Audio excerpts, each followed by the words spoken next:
আমাদের উপরে নৃশংসভাবে পুলিশি নির্যাতন চলেছে এবং তারই প্রতিবাদে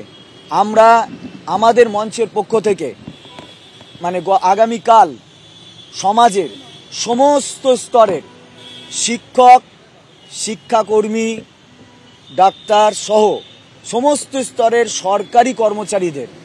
এই প্রতিবাদে এবং আমাদের ন্যায়ের প্রতি উচ্চকিত হওয়ার জন্য আমরা একটা প্রতিবাদ মিছিলের ডাক দিচ্ছি। সেটা শিয়ালদা থেকে রানী রাসমণি পর্যন্ত এই মিছিল আসার জন্য আমরা সকলকে অনুরোধ করছি এবং সমাজের যারা বুদ্ধিজীবী বলে পরিচিত সেই সুশীল সমাজকেও আমরা আমাদের এই যে প্রতিবাদ এবং এই যে আমাদের যে অন্যায় আমাদের প্রতি হয়েছে তার জন্য আমাদের পাশে থাকার জন্য আহ্বান জানাচ্ছি।